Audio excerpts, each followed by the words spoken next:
Before starting, I would like to know if all the English-speaking persons, great who have the headsets, are happy.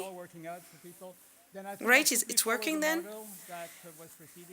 So I will, in fact, speak Italian, and you will have the English slides. So, right. So I will now switch to Italian in a few seconds. But I love English, no, but right, I love English, but I will speak Italian. Right, so to start with, I've seen something incredible, the organization of this continuity between the Professor San Giovanni Vincentelli and then Alfonso Fuggetta.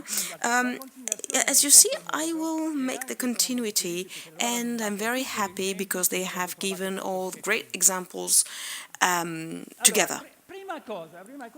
So first thing, it is quite obvious to see that, it's strange. Between 1963 and this last study of 2012, the speed which is growing of collaboration, scientific collaboration on the network, is quite impressive. And it depends on the arrival of the network, because you see it's not so present. But then it will increase in volume, in speed and collaboration at international level for research, scientific research.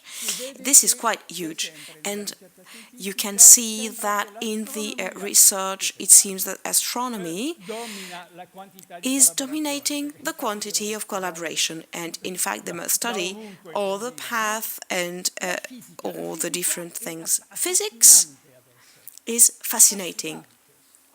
Really fascinating, and it goes forward, and for me it's impressive because I am dealing with all those topics, trying to deal with Cartesian duality and from body and spirit together, divided, while I'm trying to unite them.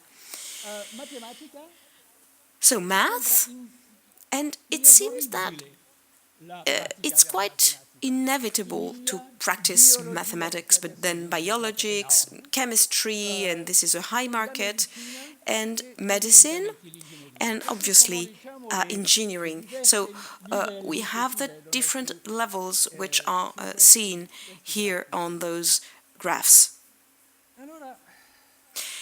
Right.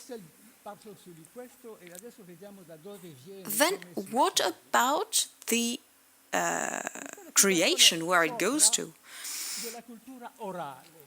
You have oral culture first, where information and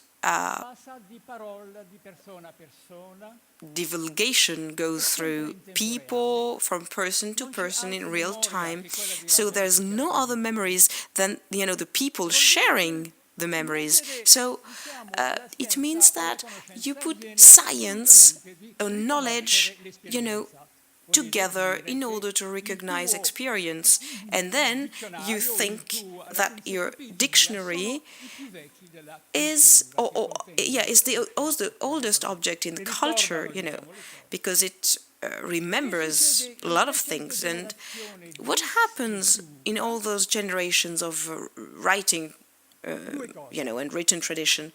Two things. First, knowledge, which is getting very deeper, and then the access to culture. So you create a relationship where you have a lot of people sharing knowledge and diffuse it, and specifically you try to accelerate that connectivity between people in the same process. And then it means that you have that acceleration of connectivity, which is, of course, oral culture, and then it is becoming global through electricity. So we must remember that we are dealing with three different steps of language, human language. First, body language, then paper diffusion, and then electricity, so-called, not digital. Electricity, because digital is only one aspect of electricity, of course. So here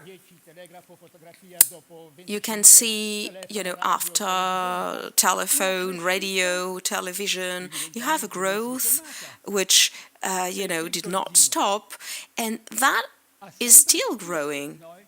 It's incredible because you have, all these things, internet and Yahoo and whatever, social media.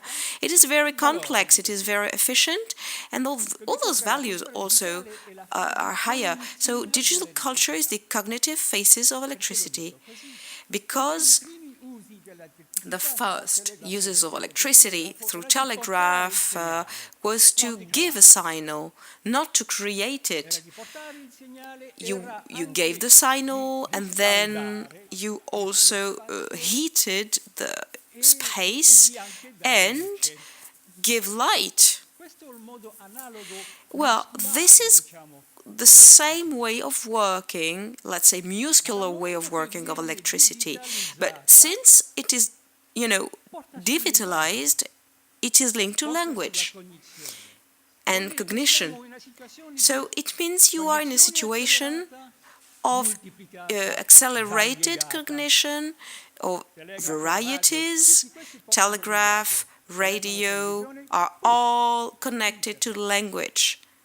Then we go to internet. That creates a relationship which is totally different between the user of so-called, electronic cognition. Now, on a scientific point of view, what happened? Well, we made a great progress with World Wide Web. That is the great invention, and you have then a growth of efficiency in that interconnection, and we wanted at that time to have connectivity developed, and connectivity with a lot of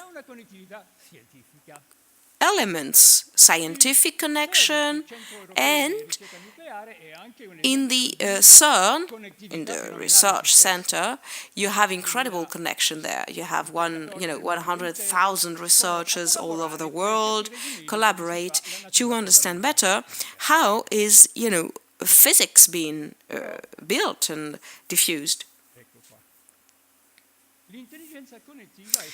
So, connected intelligence is something that already exists since the beginning. As we saw it on the first slide, we have a connected intelligence between people, because people, was like watching TV inside the families, and connectivity started with one word, with one person, but then how did it accelerate through the web, actually? On the web, you have a great diffusion, an impact of our practice of the web, of course, and that created a condition, psychological condition, which is different, and we've already heard about those things, and we can come back to that in a second. So this is a mapping we have given in order to see how connected intelligence is made.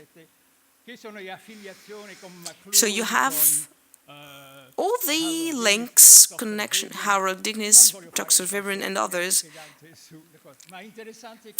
And it is interesting to see they have put all together the connected intelligence with all the trends, mental trends, which goes to that, reflection. And which kind of intelligence does exist? We have community, the community, oral culture, but also private culture. You know, you have an interaction and exchange of stories, of thoughts. So all this is then put in the culture. So we are still individuals, and all the people want to read the different books. And of course, through writing processes, we have invented a lot of things, and the important thing is really to share that kind of culture. And this is really internalization of language, and also silence of language creates a situation where everyone has the right consciousness, and you put a lot of things together, you make projects, and then you create different things. But now the situation has really changed a lot. For the first time in the story of communication and thinking, we are not, we do not handle our own thought, actually, and we're not the owner of it. And as we saw with the other colleagues, well, it happens a lot. It means that all the things which are produced are have a traceability, which means that we're not the owner, or we're not owner of our own thoughts. So this is incredible.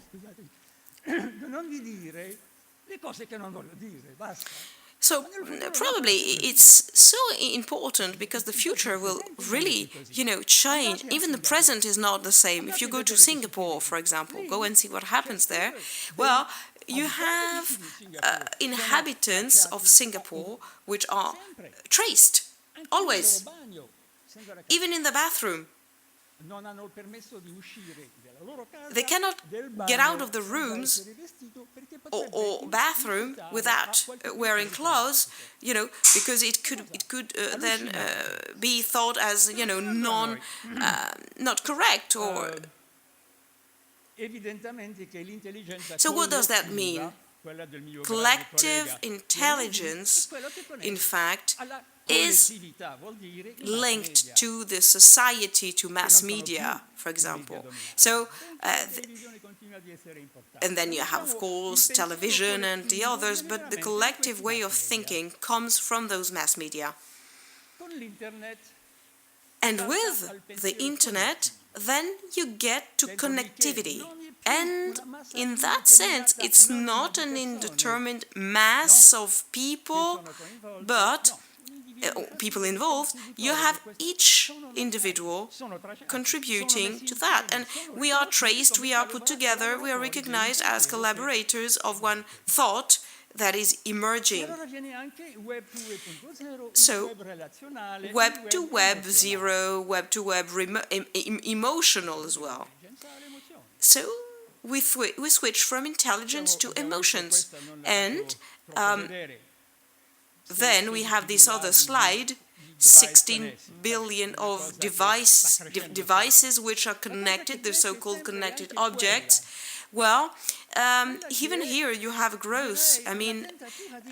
It is temptation to create something new. How to see the differences and the services of the different configurations inside the web. It is linked to the relationship between the persons to their blogs, exchange of non-real-time information. And then wiki is something different. You can put an information which is correct from another person. So it is an interaction which is totally useful, from Wikipedia to others. The speed as well, and the reduction of the language through SMS.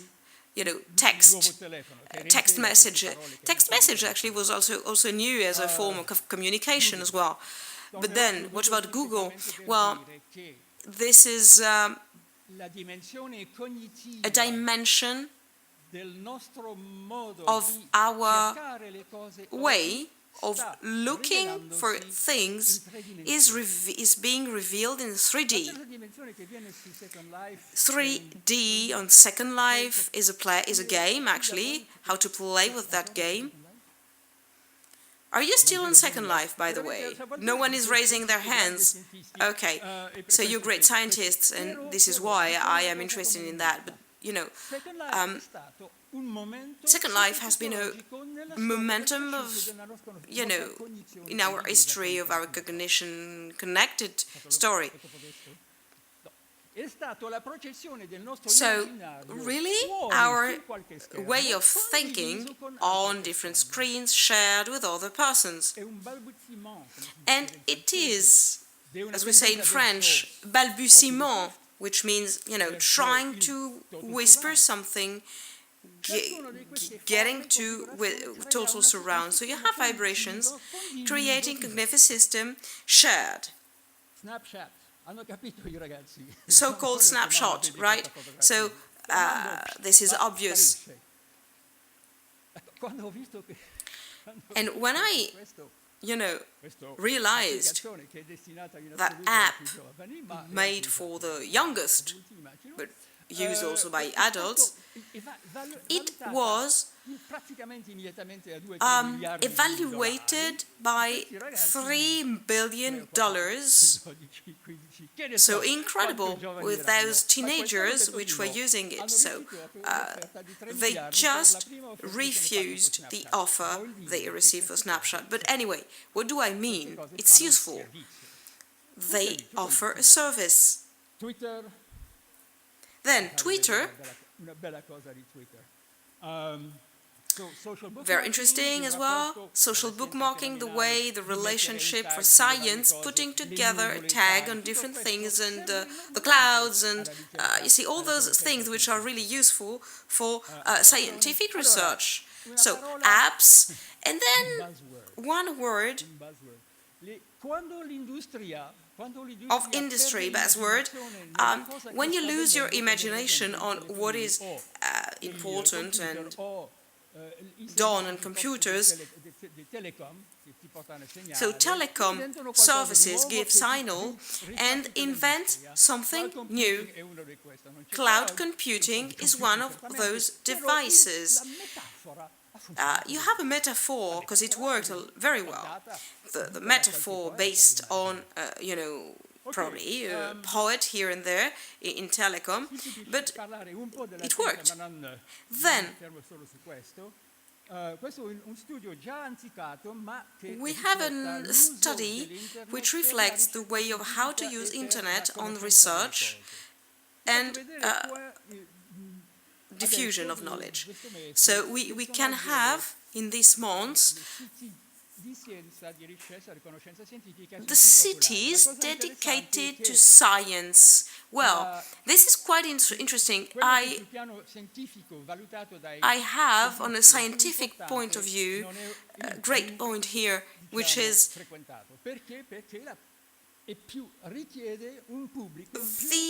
the public, the audience that we have, which is very well educated and very, you know, used to answers questions about science, for example.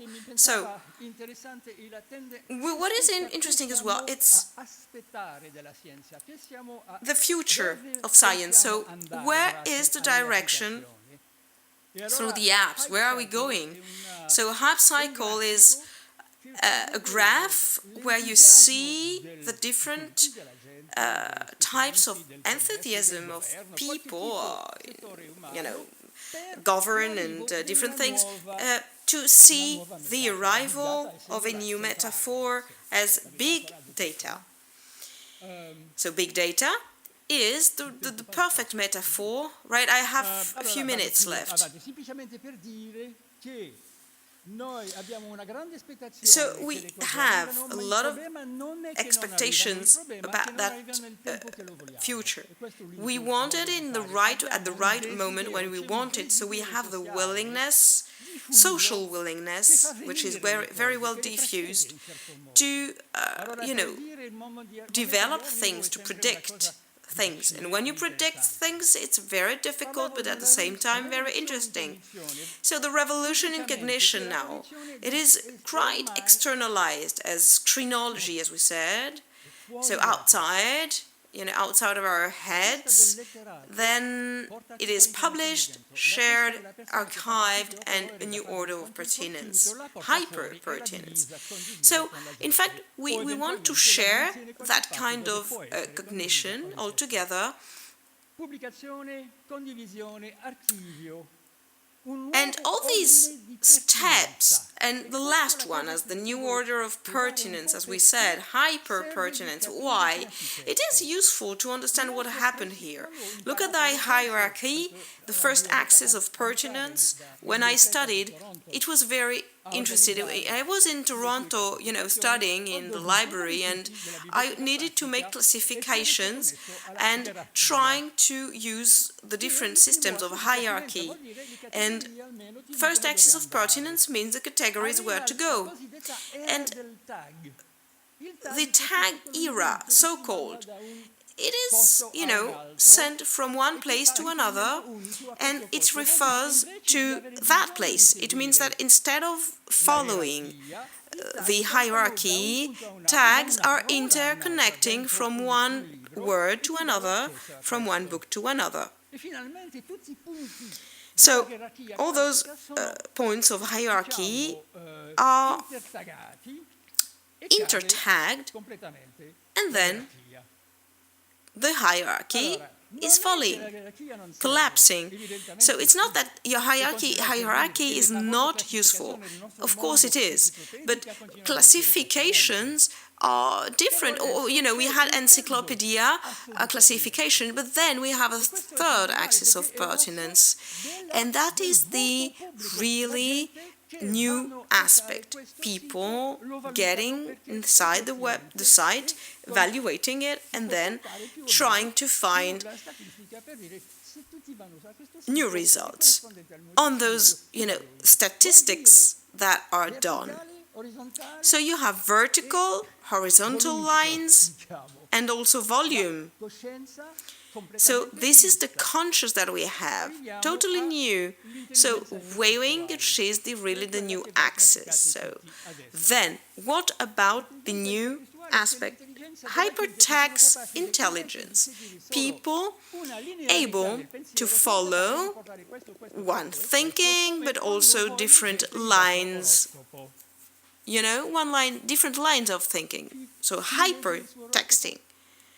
What about horoscopes? Oh, 2 people follow theirs. Great. So anyway, a lot of information from different places.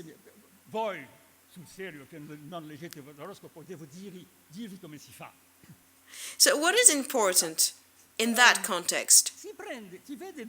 You see 2 lines which are, predicting the future, for example, and you see them. You think, what are the connection, what is the face, this is the world, this is the place. Anyway, you place all the memories that you have, trying to get an interpretation on the context. So who is the person? And this is how we think. We have a vision, trying to put all the elements that we want all together. And then you go and switch to different places, and you make a unique hypertext of their cognition. So we have really new conditions of cognition. So hypertext, then information without limits of format, and then space, time, and different things. Immersion, collection of data, sharing between people, interaction, and a lot of involvement from the population. Very quickly, now to conclude, we want to share 8 hours per day on screens.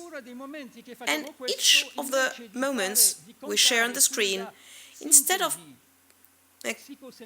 counting on the synthesis that we have, semiotics of internal thinking, we are trying to use it with something coming from the screen. And this is a new shape of cognition. We are making publications, and when I was young, in fact, I needed to develop my own identity inside the silence or secret that we had at that time.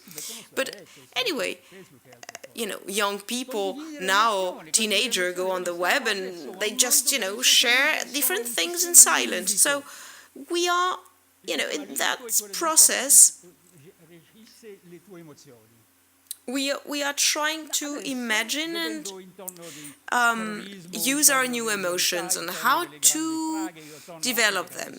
So we have big successes, we have a lot of, new elements which are elements and emotions all together, as we said, which are not very easy to handle, actually. So what are the emerging factors then? We have the digital unconsciousness.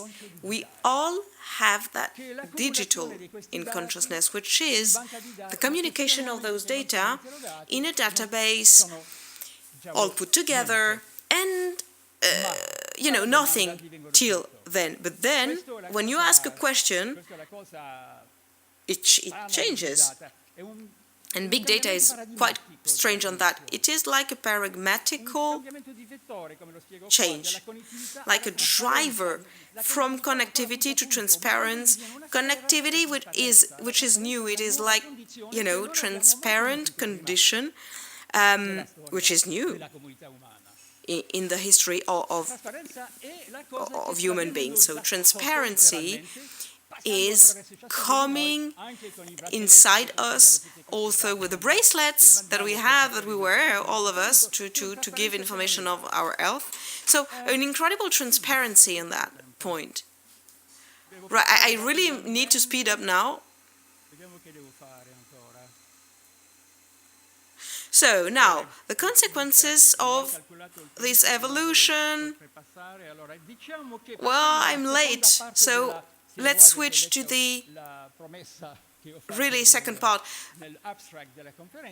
coming back to the last part of my abstract. Well, we want to create different possibilities for research, but also, in fine, we also have consequences which are seen from McLuhan's point of view in the 66. He had developed that electronic world of today is something really difficult, and mainly people are involved altogether with private identity which is collapsing. Salvatore Tonesi, which is very interesting, made a great point on this one, but we'll come back to it afterwards. So Pinocchio 2.0 is something really interesting. You had, variations of technology in the Po region, from Tuscany, working to Turin in Italy. So they just, had new ways of development, from Charlie Chaplin or Michelangelo, a lot of things all together. Anyway, the history of Pinocchio 1.0 is one of the most impressive myths all over the world, and it is the idea of going forward the machine. You leave the machine, you turn up a child, and then you must stop lying on your condition as, a non-human being, so being a Muppet, for example, in that case.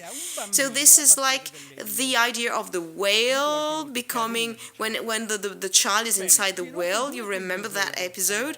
So, well, Pinocchio 2.0 then, and concluding on this one, digital unconsciousness, so you have, in that case, a Matrix, Avatar, or others, but the American society is having a, great quantity of types, actually, of these kind of elements. So we want to come back as avatars, and the destiny that we have, as we see it, it mixes the real aspect with the virtual one, and